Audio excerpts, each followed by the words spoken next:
Happy lunch hour, gang. All right, we're going to piss a bunch of people off again, right? Because this will probably be helpful to those of you who have conversations with kids or grandkids. Maybe it's coworkers or your neighbors or somebody who's always whining about how expensive everything is and we'll never buy a house and it's all your fault and all this sort of stuff, right?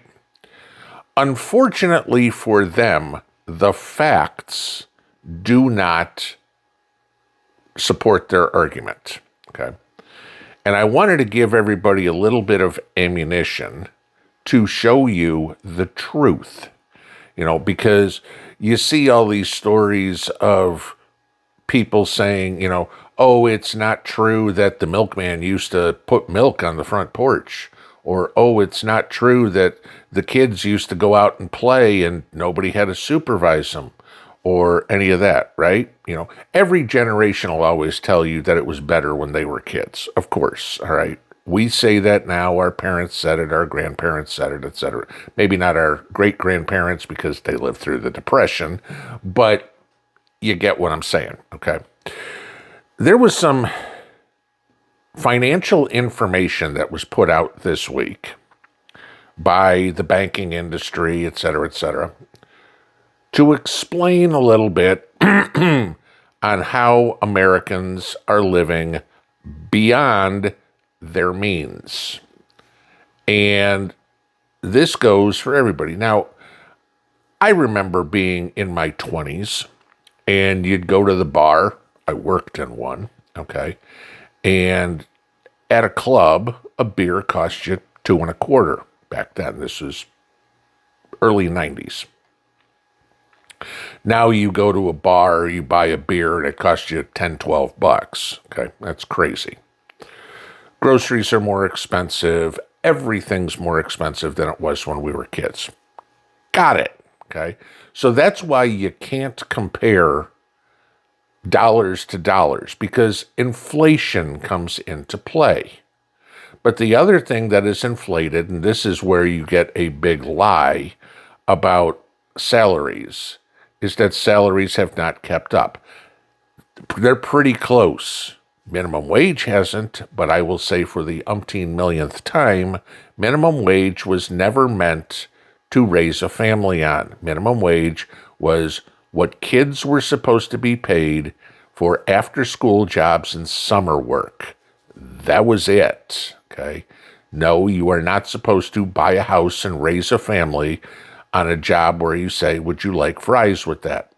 As I said the other day, notice the pictures that everybody likes to compare to in 1950 with mom, dad, and the two kids standing in front of their little house. And dad's in a suit and tie with a briefcase going to the office. He's not in an apron going to Starbucks. Okay? Yeah, there's the difference. But the numbers that came out from the banking industry this week are what we need to look at. And this is ultimately where the problem is. Let's look at this first slide. This is the latest numbers on, again, we're going to talk about average, and I get that California is more expensive than Kansas, and New York is more expensive than Louisiana, okay? This is average across the country. Take a look at this slide. Average credit card debt, $7,500, okay? But look at the last column. The average interest you pay a year, $1,650. Car loans, the average interest you pay a year, $1,100. Student loans, the average interest you pay over the year is $1,500, and other, which could be buy now, pay later, or whatever, other sort of stuff that people are, hey, you could say it's margin interest, right? Whatever, $500. So the average household pays $4,800 a year in interest on depreciating assets, if you want to call student loans depreciating assets. But credit cards, auto loans, buy now, pay later, the TV that you're making payments on or whatever, $4,800, okay? Now, let's go into the second one. when everybody talks about mortgages. I can't buy a house. All right. Let's take a look at this. This is the average interest paid on a mortgage. If you don't have a mortgage, you don't pay interest. Common sense. If you're a recent buyer in the last few years, because everybody's saying the prices of houses are going up, which they are. The interest rates are going up, which they have been, okay? The average interest rate is 6.5% for recent buyers. So what is that? $6,800. Add that to the $4,800, and now you are talking about $11,600 a year you are paying in interest. Do the math on your paycheck, kids. Start at January 1st and figure out net, okay, what your take home is, not what your gross is. How long you have to work to make $11,600. That is just to pay the interest on the loans you have taken out. If you look at the average income in the country, which is somewhere, salary, okay, which is somewhere around 60 grand, okay, and you're paying $11,000, you're paying damn near 20% of your take home in interest. Imagine what you could do if it was different, okay? Now, then they'll go into the complaining. Well, everything was so much cheaper. You guys all had the breaks. All right. So if you've got a mortgage that you still got 10 to 20 years left, 4.5%, $3,200. Okay. Long-term older loans, $1,900. Okay. Not because the rates were less, even though this says it was, and I'm going to get to that in a second, because they have paid down a lot of the principal. And this is the point. Okay. When you talk about all households on average, everybody take that $4,800, add it to $3,100, which is the average, and you're still talking $7,900 in interest. Think about that. That's money you are working to make that you're just giving to somebody else because you had to have the big screen TV, or you had to finance that, you went to the bar and you put that $12 beer on a bar and on your credit card, and now you're paying finance charges on a beer, okay? Start thinking about the logic of that for a second, and you wonder why you're poor, okay? You wonder why you can't find something. I'm not talking about going the Starbucks, the $1,500 phones like everybody talks about.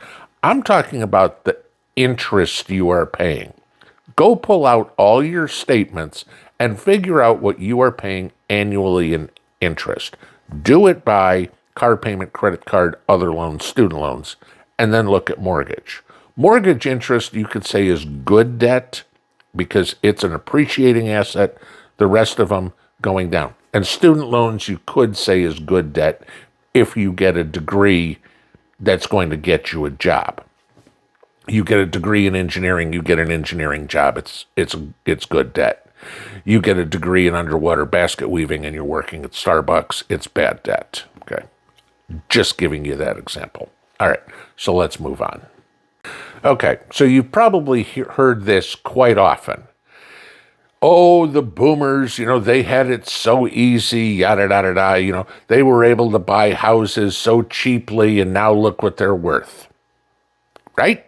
You've heard this many times.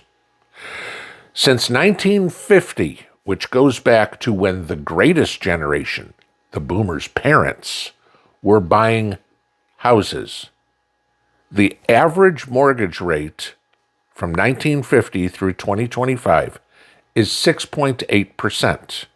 As of Friday, the average mortgage rate in the United States for a 30-year note is 6.75%. Yes, when everybody's telling you these are norms, there's 75 years of history. You are paying the average. Sure, some got below, some got above. The average is right where we are now. But to go and blame all the boomers, I tell you this. The boomers were paying higher mortgage rates than what you have now. Okay? Take a look at this slide. This is the average rate of mortgages by decade since 1950. Now, I'm going to give you a little fact here. The year when the boomers bought more houses than any other year was 1977. In the 1970s, the average mortgage rate was 8.9%. Okay? If we go back specifically to what the mortgage rate was in 1977, in 1977, the mortgage rate was, where was it? I've got 8.85%. Okay? So fully 2 points higher than it is today. But no, you look at this slide and you see where the mortgage rates are. Sure, in the 2010s to 2020s, they were low. Why? We had a housing crisis. Everything collapsed. And in order for people to buy homes to keep the economy going, they lowered interest rates to practically zero. So yeah, those people that bought houses in the late 2010s got a steal. No question. Okay? But that is a couple of years over 75. All right? So now let's move on. Take a look at this. Again, like I said, the year with the most homes purchased by baby boomers was in 1977. 3.9 to 4 million homes were purchased in that time. You look at the bottom paragraph, okay? They were aged, as you look on top, from 25 to 44, right where kids are trying to buy homes. But now if we go in and take a look at how much that cost versus how much they made, this is going to shock the shit out of you, all right? Like I said, in 1977, mortgage rates were 8.85%. The average cost of a home in 1977 was $54,200. The average household income in 1977 was $10,544. So a house was 5.14 times your salary. Okay?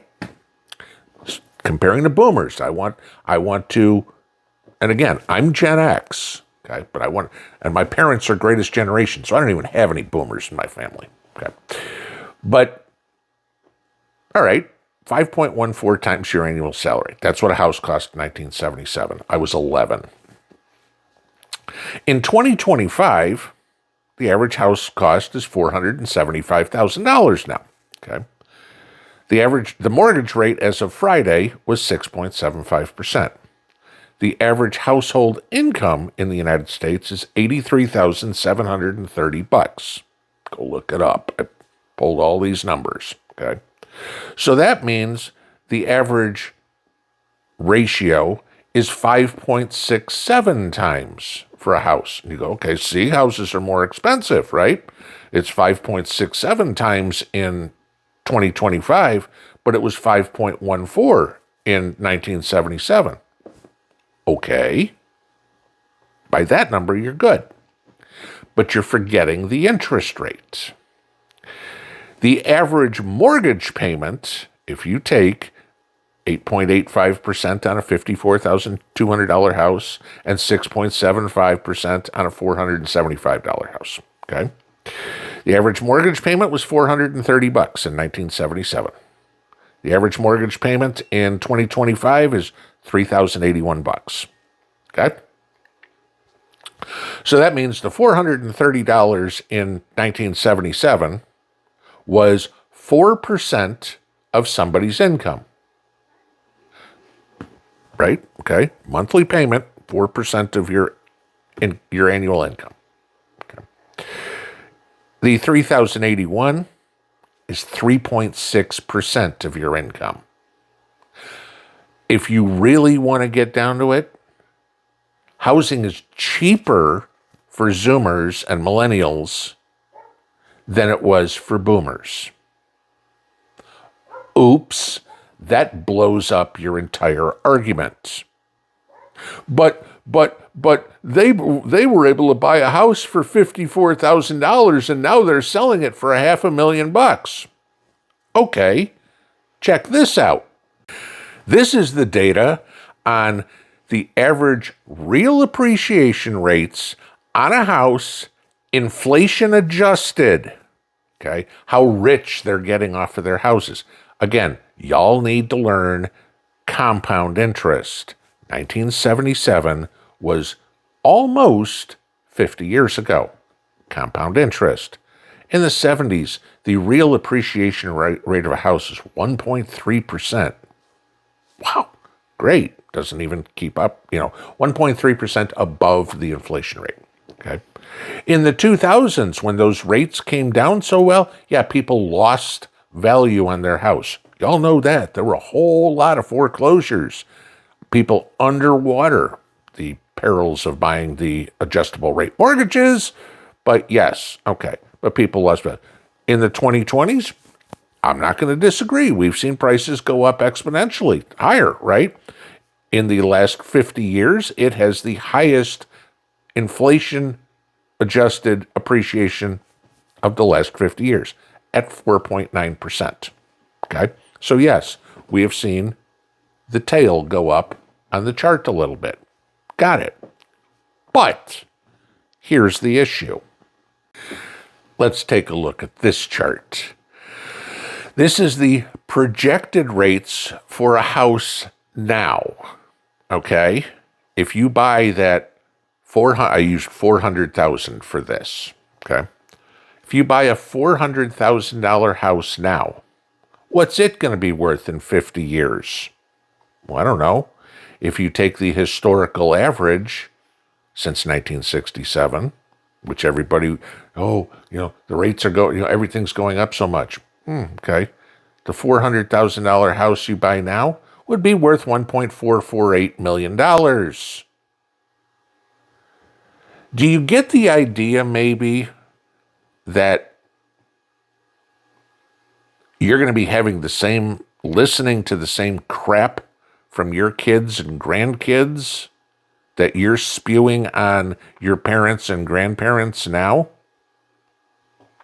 Because if your $400,000 house is now worth $1.4 million, okay, that's just going on historical average. That's $1 million in gains. Okay? If we only go up 2% conservatively, you damn near double the value of your house. And if you go up 7%, which is optimistic but not likely, all right, now your house is worth $3 million. Start learning a little bit about history before you start condemning people about it. You aren't special. We all went through the same thing you did.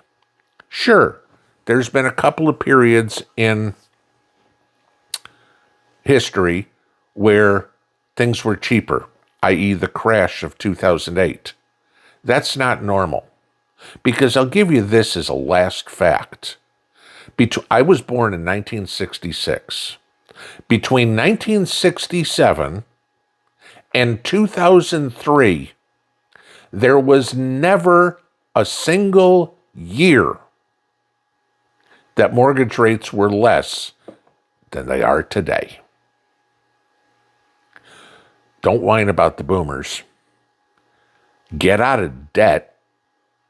Do something to improve your lot in life. It's nobody else's responsibility. Mom, I'm 30 years old and I still live in the basement because I can't afford anything, is your own damn fault.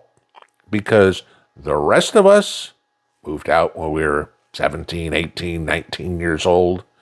We got married in our early 20s, it got a little bit to later 20s, and we started a life. And you know what? We drank cheap beer. We ate cheap meals at home. We made our own coffee. We drove cheap cars. We lived in cheap houses with cheap furniture and built to the point where we were. With the power of compounding, the value that's going up in these houses is over the course of 30, 40, 50 years. Not 30, 40, 50 minutes like you seem to want. You don't have it any harder than any of the rest of us. Jobs were not easy to come by. Go ask all those steel workers in Pennsylvania. Go ask all those auto workers in Michigan how great the economy was in the 70s, how great the economy was in the 80s, how easy they had it. Those are boomers. Okay. That was when they were your age. Life's not easy. Suck it up. Pinball out.